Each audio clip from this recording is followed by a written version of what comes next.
Good to have you back, Grace. All right. Well, welcome to Metro. Hope you enjoy your time. Don't get married. We will kick you out of the singing group. It's a hard study. It really is. Last week, congratulations, Deborah. That's fantastic. Last week, we looked at a concept called the grace of God. I want to show you one this week. And I want to show you the text. You're probably going to think, I bet you I've heard that, because this is the central text anytime you study this particular attribute of God. As a matter of fact, if you don't know this text, it is not simply an attribute, it is the summation of his nature. And if you miss it, you miss who God is completely. We want to study what is called God's essential nature, to have within him nothing that is defiling, untrue, or injurious, and within his nature being the presence of all that is true and of veracity and of goodness and benevolence, otherwise known as the holiness of God. There are a couple of texts that are central to that. You could look at Revelation 4:5. But we could look at Isaiah 6. You can't do better. I'd like you to look at the prophet Isaiah in the 6th chapter, and really it's all of this chapter.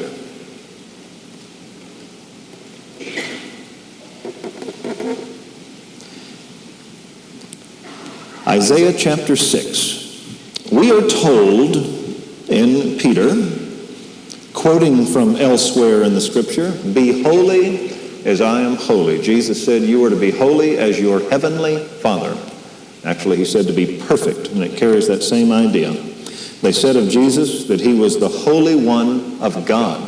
You and I are called, as the result of his activity in our lives, saints, which is the same root word, or holy ones.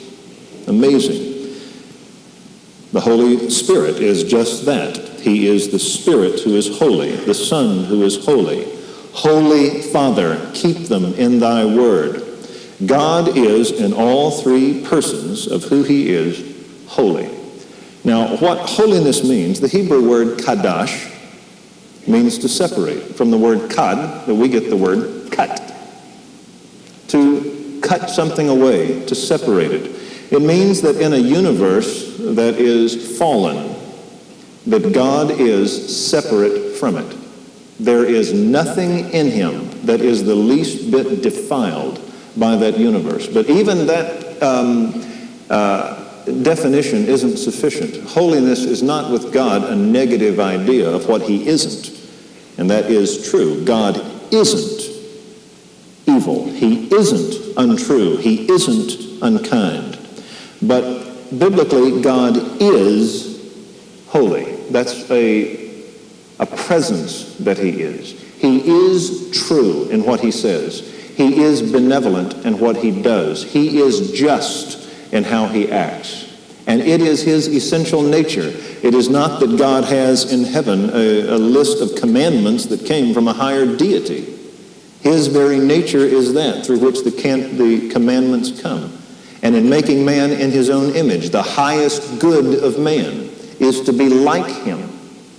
Holiness is that in God which we see as the most beautiful and as the most cherished. C.S. Lewis said the most naive notion of men is that holiness is not desirable.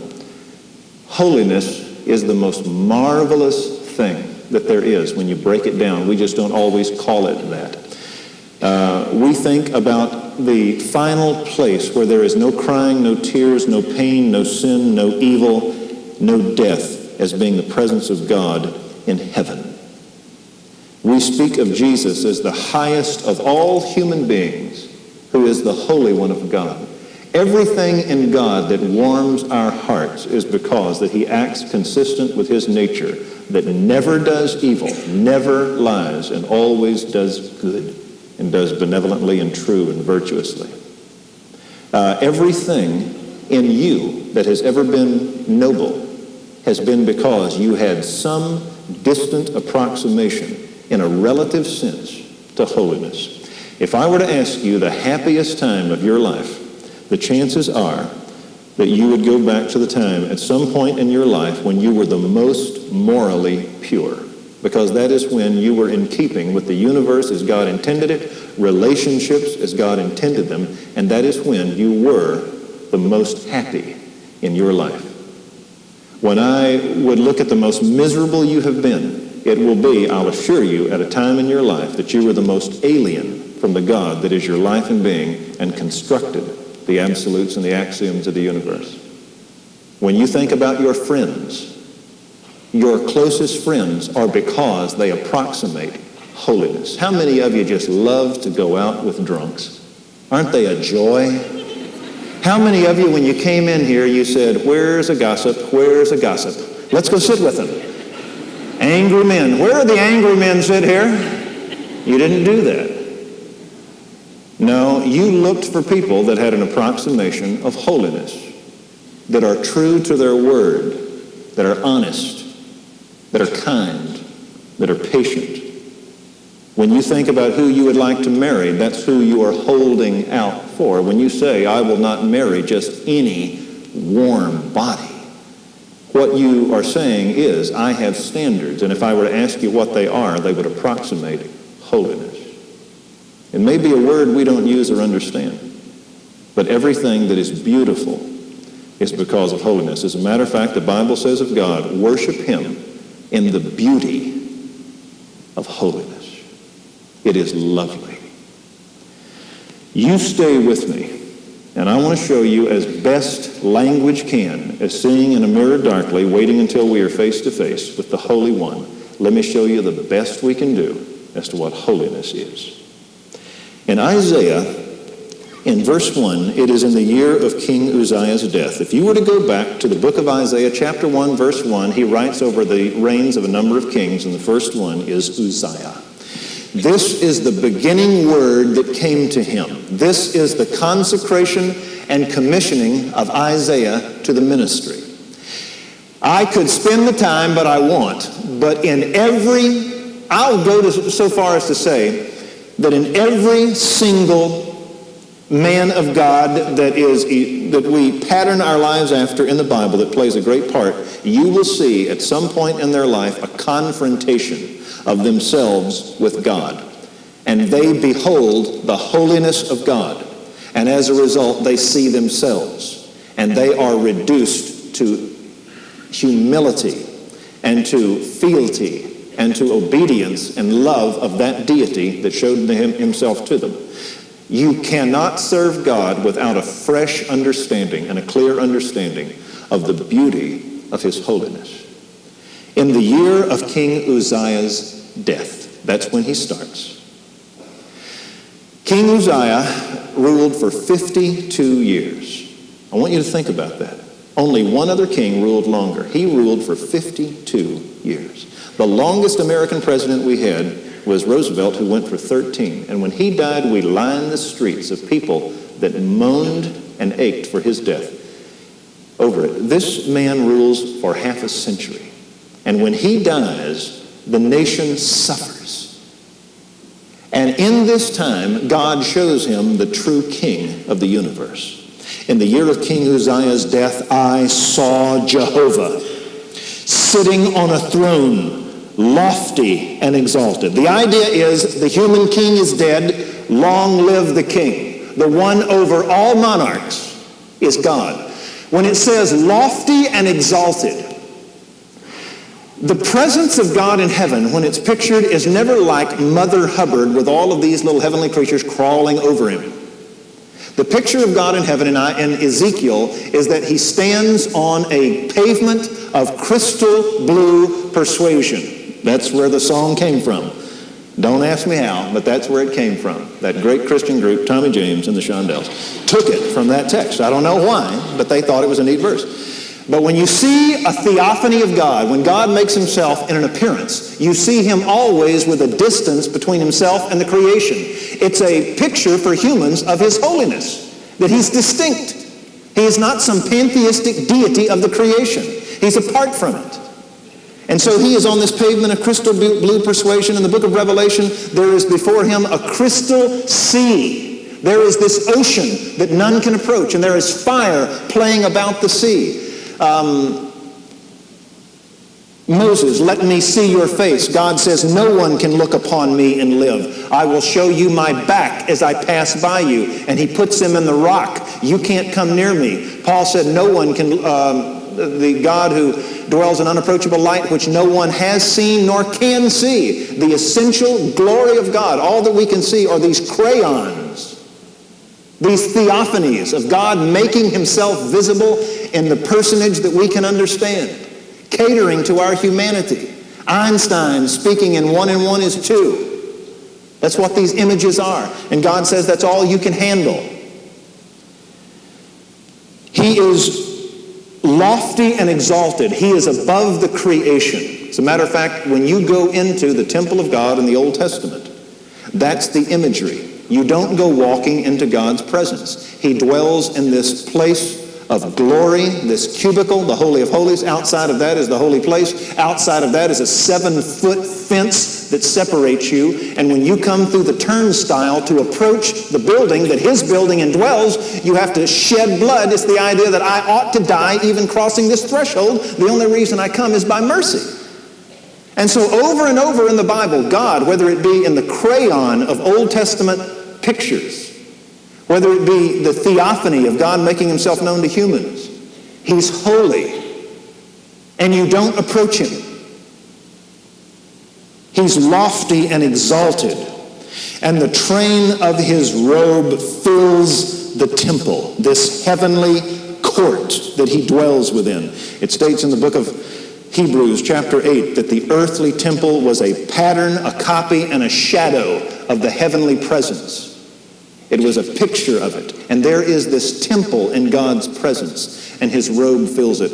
In the East, kings would show their glory, not so much by their crowns, but by their robes. They would have long trains on their robes. Our brides do it today. When they come down the aisle, they will seek to have trains, and it gives the idea of regalness and of beauty. This king's robe goes down. It goes out the ground behind him, it goes up the wall, over the top, and then comes down, and it fills the entire temple. It's the idea that this place cannot house his glory. The train of his robe filling the temple. Verse 2. Burning ones, seraphim. Seraph is to burn. Seraphim is the plurality. It's a unique term used only here, the burning ones. And probably what that means is this. In the book of Ezekiel, chapter 28, it talks about Lucifer. And it says that you were the anointed cherub who covers, meaning the presence of God. You walked in the midst of the coals of fire. The Bible says God is a consuming fire. When he appeared on Mount Sinai, it was as a furnace going up. Here are these angelic creatures that dwell in his presence as honor guards, as those that worship in his presence. They're seen also in the book of Revelation. And they simply are called the ones who dwell in the midst of the coals of the fire of God's presence. And that's the best human language can do. They are burning ones. They dwell in the furnace of his presence. They stood above him.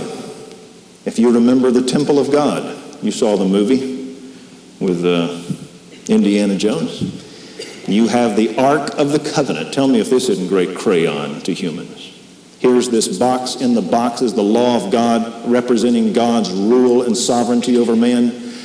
Above it is God's Shekinah, his presence, looking down on his violated law. And there are two golden angels with their wings stretched, touching each other, so that humans can't see him and be consumed.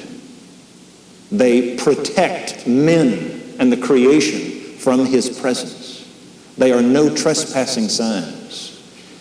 And looking down on his violated law is that golden lid on the mercy seat called that is called the mercy seat, and the blood of the sacrificial animal is applied there. And so a holy God sees violated law through the shedding of blood of a sacrifice whereby sinners can approach. Now, this is the idea here. These seraphim stand above him, and they are six-winged. And it says with two, the seraph covers his face. With two, he covers his feet, and with two, he flew. Now, to you and I, those are strange-looking creatures. To the Eastern mindset, it's very common. When you came into a king's presence, you did two things. You fell down on your face, and it was to cover your face. And it was the idea, I can't look upon you. You are too glorious. And you put your robe down over your feet, because it was the idea, my feet are dirty, and you are too majestic to look upon my dirty feet and my human face. I can't see you. We get much the same idea from the idea of a salute. It is traditional that one of the origins of the salute was when the English queen would review her troops, you would raise your hand that you could not look upon her splendor. That's the salute. These seraphim are saluting. They're covering their face and they're covering their feet. And it's the idea that these heavenly beings are not worthy to dwell in his presence because they're created. And sin has occurred that has gone out like red dye in the cosmos, waiting for the redemption of Christ that reconciled all things to himself in the heavens, I say, and upon the earth, Paul said. The book of Job says, even his angels are not pure before him. The angels cover their face in his presence. And then in verse 3, they call out to one another, these angels. This is called, in the East, antiphonal singing. It's where one side cries out one thing and the next side cries out the other. It's the way that you would sing in that time. You didn't have handouts, you didn't have overheads, and so you would have sometimes a cantor, and he would sing, and you would answer back. It was antiphonal singing. Well, this is a very simple hymn in God's presence. One word, holy, holy, holy. How loud can an angel in the presence of God sound? Loud enough so that it shakes the very threshold, the very foundations of this heavenly domicile. Holy, holy, holy. Some have thought that it's because of the triune nature of his being. Some have thought that it's merely there is not the containment of angelic exaltation in the presence of this being. And they cry out in glory as to who he is. He is just that lovely. It would be like when you see David by Michelangelo. That would be about the closest a human could do to a piece of art that just absolutely mesmerizes you. And you can look at it and you can say, glorious, beautiful, wonderful. Well, what do you do in the presence of absolute beauty? You know, we go up over Slumgullion Pass and stop in Colorado and go, whoa, trees, dirt, air. That's the way we are. 4th of July, we go out, pop, pop, whoa. We're amazed at little things. Go to Yosemite, you go through the forest, trees, oh, wood. That's the way we are. What do you do in the presence of a being that a finite universe cannot approach, that angels cannot dwell with in a familiarity? What do you say? You can't say anything. You can't, there are no words. All you can say is, holy, holy, holy. And they go back and forth. Holy, holy, holy, holy. It's easy to sing in heaven. Aren't you glad? You don't have to learn many words. You just look at him. The Lord of hosts. Genesis 2:1 said that on that day the heavens and the earth were created and all their hosts. Psalm 119, all things are thy servants. The hosts of God is the universe and all the finite elements that work within it, the angelic realm, and every finite thing down to a cheese mite to the Milky Way galaxy is the host of God. A host is something that serves these things, do his bidding. They are under his sovereign domain. They are under his monarchy. And the best this angel can say is, holy is the Lord. It's a term. We sing it in one of our hymns. Lord Sabaoth is his name. From age to age the same. It means the Lord of hosts. The sovereign God of all creation. The book of Jonah. The big fish is appointed to swallow. The sun is appointed to beat down fiercely. The wind is appointed to blow. The gourd is appointed to grow. The caterpillar is appointed to eat it. From sun and wind down to whales, if it were a whale, and a gourd. He is the Lord of hosts.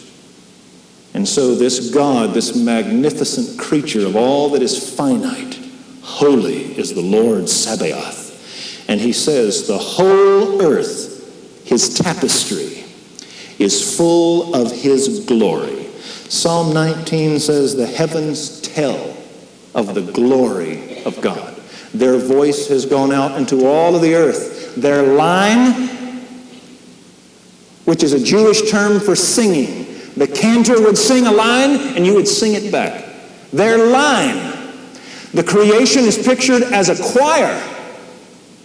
And it sings to the glory of God. As a matter of fact, in the book of Revelation, before the Son of Man comes and redeems the earth and brings it under the sovereign dominion of God, the creation is singing that everything in the heavens and the earth and sea and the dry land and all things that were under the earth sang and said, glory to God and to the Lamb, blessing and thanksgiving. And it goes on in a sevenfold anthem of praise. The creation sings.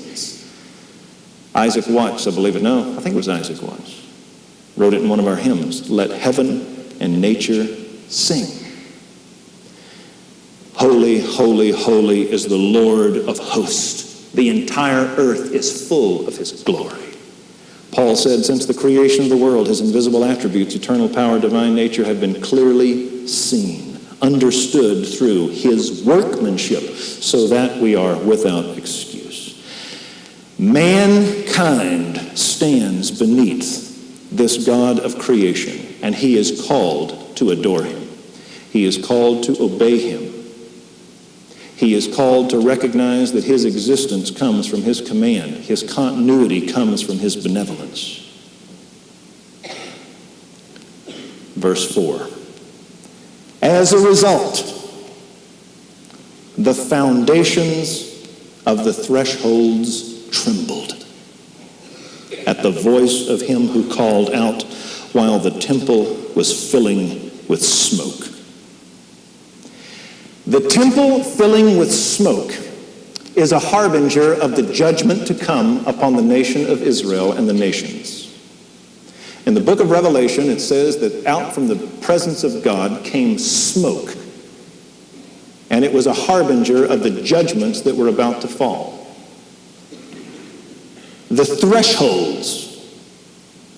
The threshold is what you crossed whenever you entered into a room and into somebody's presence. In Israel, you didn't cross the threshold. You had a sacrifice, and someone died so that you could approach. As a matter of fact, the word profane in our Bible, in the New Testament, is the Greek word biblios that means the threshold. A profane person is someone who enters into the presence of God, who has no fear of him, who actually will, as Peter said, will carouse in the daytime. That's a profane person whose words and whose actions, he has no fear of God. He enters into his presence. He is not afraid to be seen by him.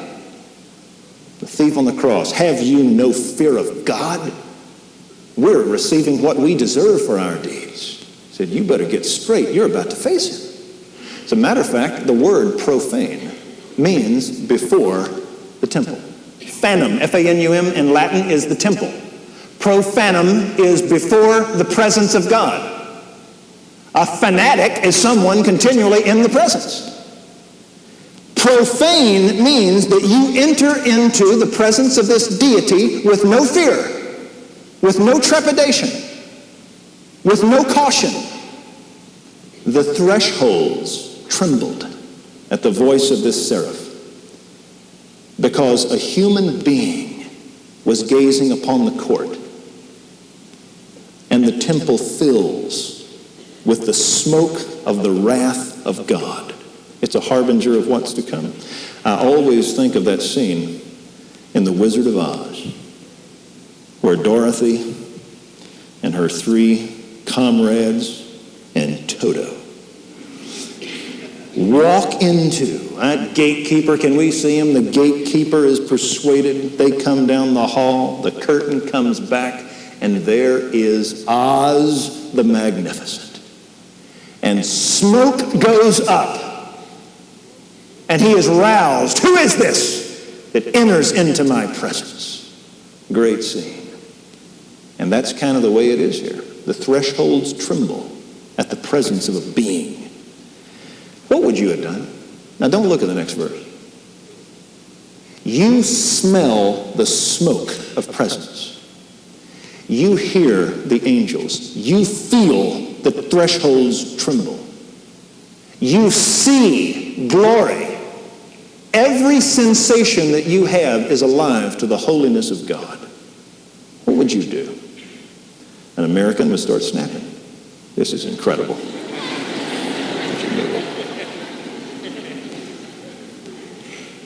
Woe is me. I am literally disintegrated. I am ruined. I am undone. I go limp. I fall like a dead man. That's the idea. I have lost all sense of muscular control. Boom, he falls down. Woe is the biblical term for imminent judgment and inescapable wrath. That's how the term is used. This guy says, woe, which means I'm a dead man. There's nowhere I can run. There's nothing I can say. There's nothing I can plead. I am about to be destroyed. When he says I am ruined, that means that there's nothing I can do and be my own advocate to escape what is coming upon me. Because I am a man of unclean lips. It's not that I'm little. It's not that I'm small. It's not that I'm weak. It's not that I'm ignorant. It is that I'm a sinner. And I am unclean. And he's holy. And he says, my lips are. A man speaks out of that which fills his heart. When Paul talked about the sinfulness of men, he started with their mouth. Their throat is an open grave. With their mouths they keep deceiving. The poison of asp is under their lips, whose mouth is full of cursing and bitterness. And then he goes right down your body to your feet that run swiftly to evil. When he says, my lips are unclean, he's saying, I am totally evil. I am worthy of judgment, and I can't do anything. You know where religion comes from? Religion is man's attempt to buy off a deity. And where it comes from is by man's blindness to the majesty of who God is. If you let all men see who God is, they are candidates to become Christians. If they could just see who he is, they wouldn't try to build up good karma so that they could come back in the next life something higher up.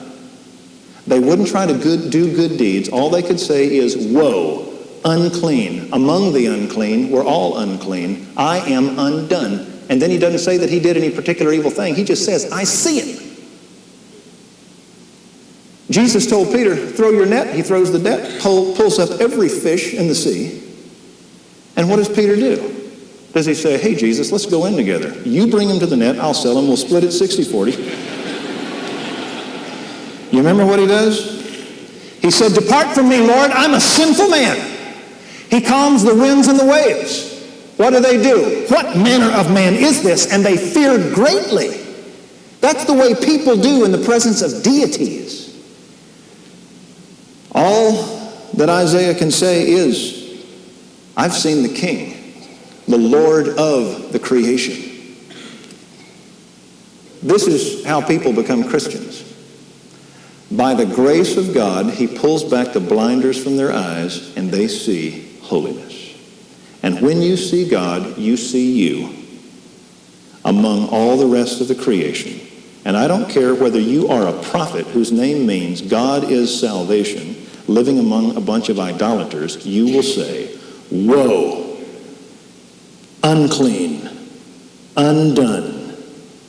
I'm unclean, they're unclean," because of who God is.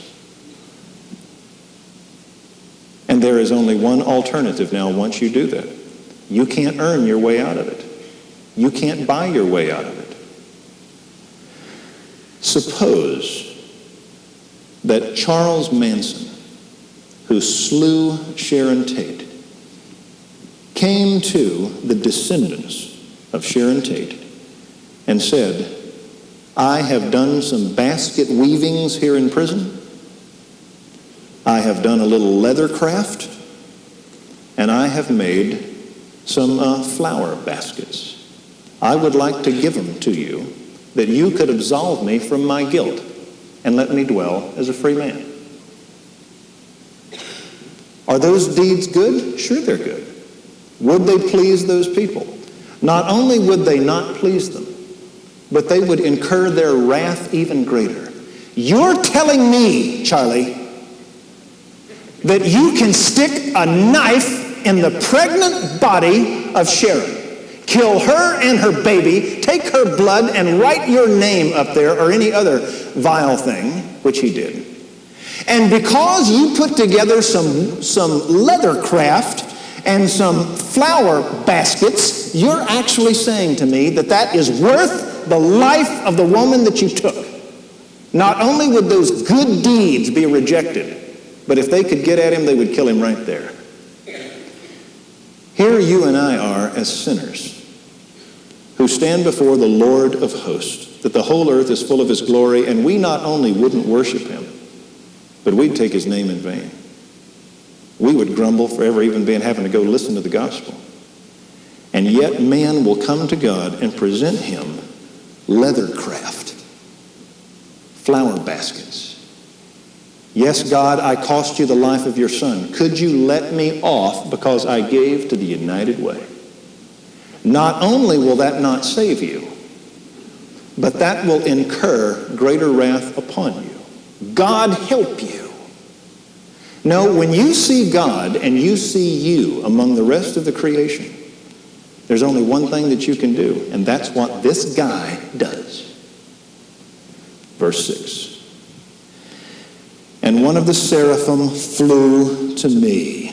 He doesn't go to God, God comes to him with a burning coal in his hand, which he had taken from the altar with tongs. It is God's initiative, and it is God's sacrifice. He takes that altar where the lamb dies, where the sacrifice is offered. And he takes that burning coal, not with human hands, it is too holy. He takes it with tongs. Not even with angelic hands, he takes it with tongs. And the sacrifice, the atonement, the shedding of blood, amen? The shedding of blood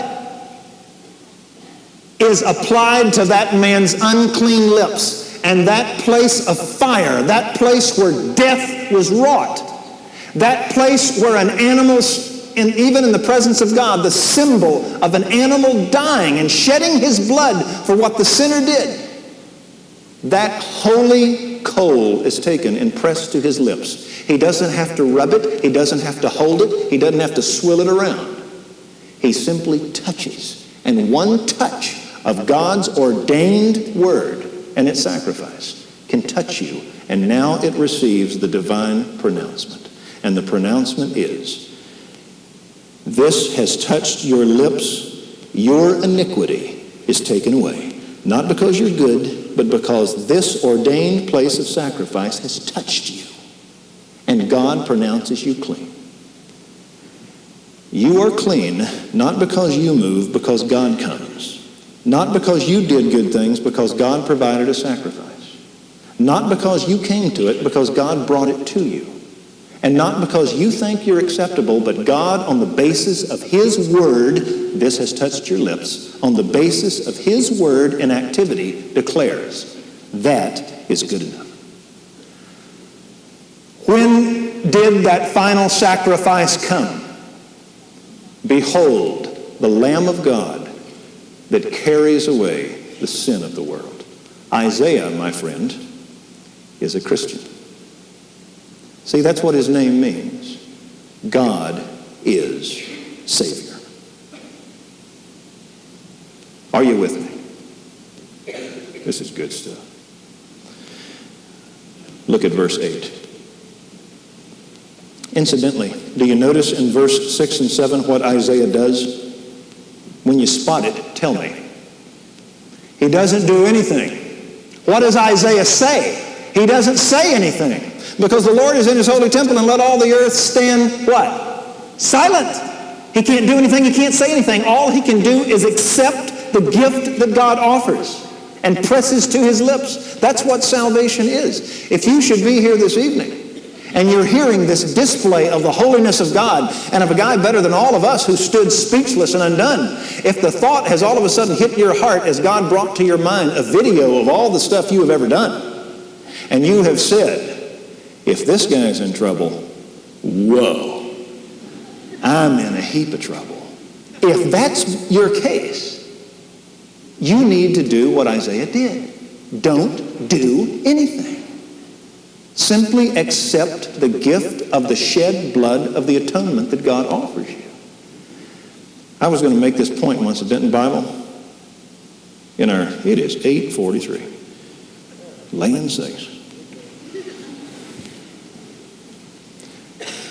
I'll give you a great illustration. James Skinner. He's one of my singles guys on staff for us, and I discipled him in my home. And one Sunday, I was going to make a great illustration from James Skinner. And I was teaching on the holiness of God, how Adam and Eve sinned, and God didn't say, look, let's go 2 out of 3. He said, you are gone. As a matter of fact, you are dead. You're out of here. And there had to be the shedding of blood to cover their sin. And so I was going to make the point to the congregation that God doesn't cut any deals with us. He provides the sacrifice. And everybody knew and loved James, so I knew they would pick this up. I said, for instance, imagine I'm a Denton Bible preacher. I said, there's someone in this place this morning that I can sense the presence of evil. You there. And I saw him and I had him stand up. Now, James, about 6'5", played ball down at Louisiana Tech. I said, stand up. And he stands up. I said, what's your name, son? He said, Skinner, James Skinner. And I said, Skinner, that rhymes with sinner.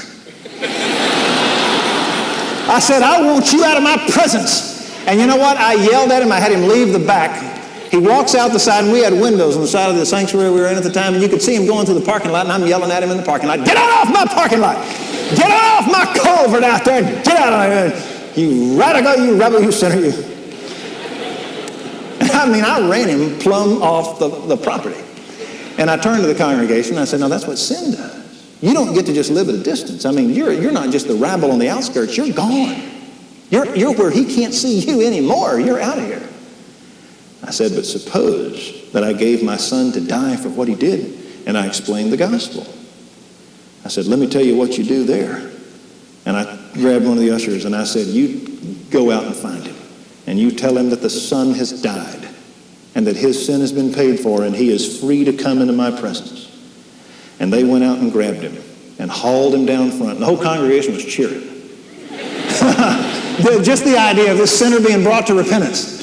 And they brought him down front. I brought a chair and I said, I want you right here at my right hand where my son is. And I sat him down. I took off my coat. I clothed him with it. I pulled out a checkbook and I said, it's yours. I said, all of my wealth and all of my glory is yours. I'm going to not just bring you here, I'm going to adopt you. I'm going to make you my own child. I'm even going to put my spirit within you and give you my own nature so that you can live concurrent with who you are now. And I said to the congregation, I looked at the congregation, even though it was a simple little deal I did, there were tears out there because they could see the illustration of the gospel. Well, that Wednesday we have evangelism explosion. I went out, when I had 2 guys I was training, went to a house. They had visited the church that Sunday. I went in there, and it was this young guy with his young wife. And this guy was a good old boy, all right. He was from Stinnett or Chillicothe or somewhere out there. He says, you know, I was there for the first time on Sunday. He said, I got to be honest, I was sitting behind that boy you run off. And he said, I caught on there at the end, but he said, after you run him off, he said, I started trembling. Because this guy was pretty earthy, all right. And he said, I said to my wife, I said, Lord, he's coming for me next.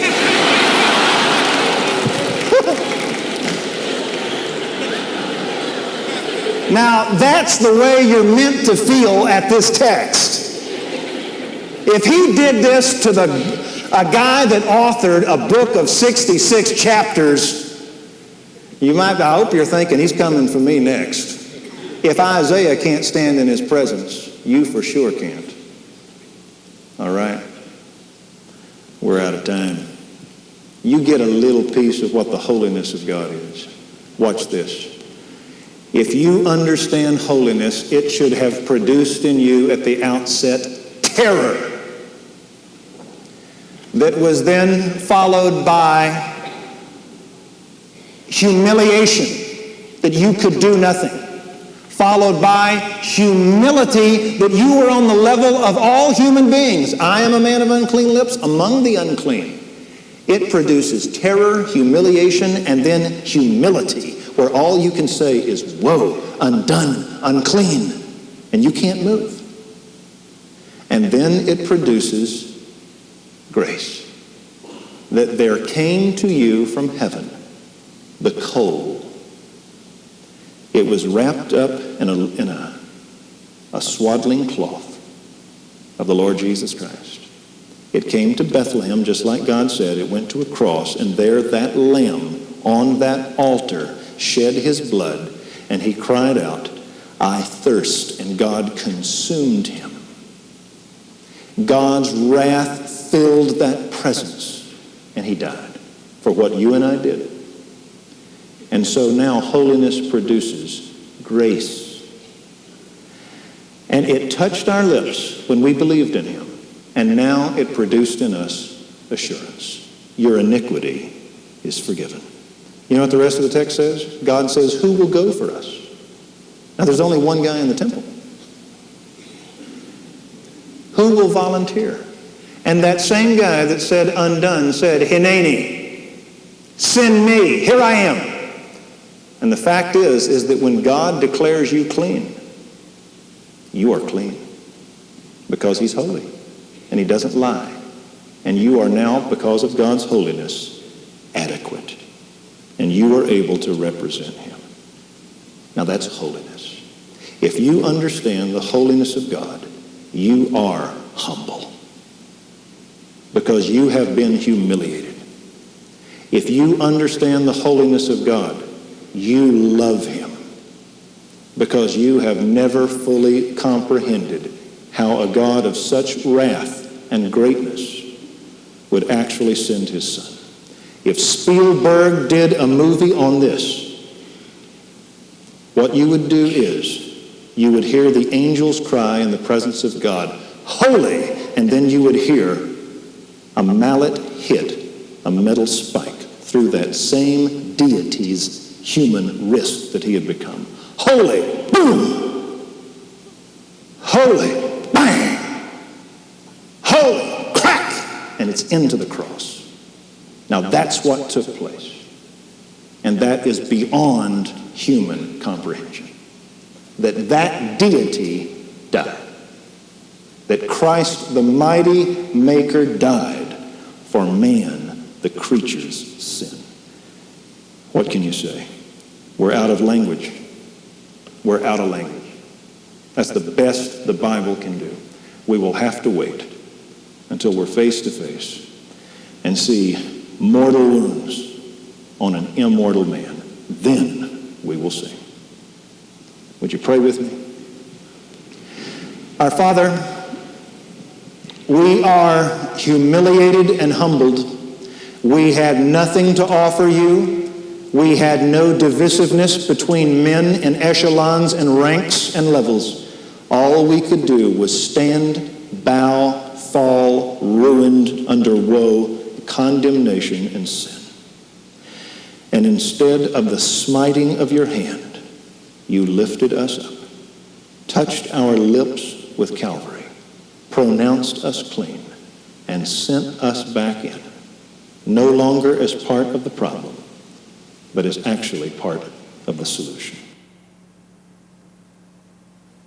If there's one fella here, one lady, who in the wildness of their imagination has actually thought that they could approach an offended deity with their trinkets, might you leave them undone, looking at the extended hand of Christ?